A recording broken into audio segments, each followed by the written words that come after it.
there are three things that Albert Reinhold Hunt loves: politics, sports, and brackets.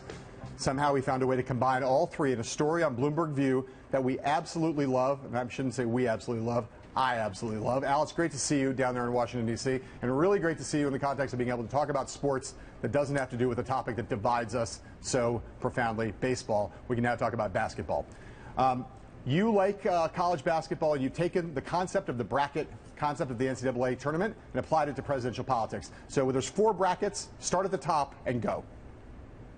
Well, John, I got to give my wife some credit for this. She helped do this. But the first bracket, and it helps you really kind of think about this huge field. The first bracket is really the establishment bracket. That's where the Republican Party usually turns. Establishment figures, Jeb Bush would certainly be one, Mitt Romney, Chris Christie of New Jersey, Paul Ryan of Wisconsin.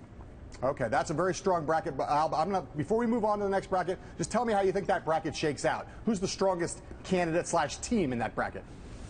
Well, John, what's so interesting, there's always been a strong establishment candidate. This hierarchical party always knew who they were going to turn to, and this isn't at all clear. We don't know for sure Jeb Bush will run, and if he does, he doesn't poll very well right now. If he runs, Mitt Romney doesn't. Chris Christie, I think, has real problems with the base and others in the party, and Paul Ryan just unveiled a very ambitious agenda for the Ways and Means Committee, which is awful hard to walk away from. That's much more in flux than usually is the case. So if you think if Jeb Bush and Paul Ryan both decide not to run, and you got it's Christie, do you think Romney then gets in to try to take on Christie?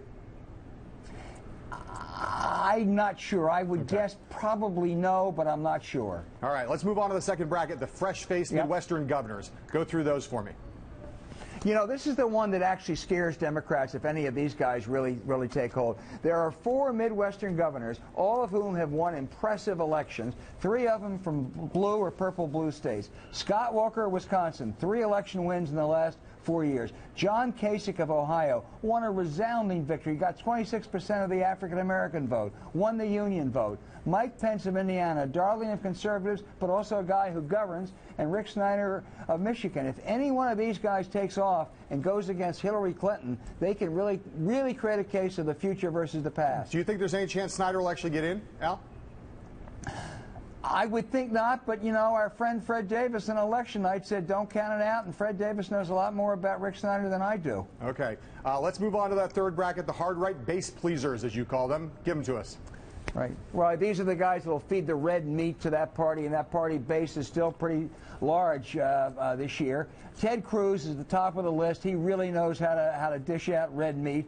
And I think Rick Perry of Texas, likely to get in this time. He's going to run as much more of a staunch conservative than last time. Rick Santorum, who survived until the end in 2012. And Mike Huckabee, who we're still not sure. He goes in one day and out the next day. But don't forget, he was very strong, particularly with the Christian right in 2008. All right, who's the class of that field, real quick, Al? Who's the guy in that bracket? If I had to bet, I'd bet on Cruz. Okay. Last bracket, the right-wing reach-outs, as you call them.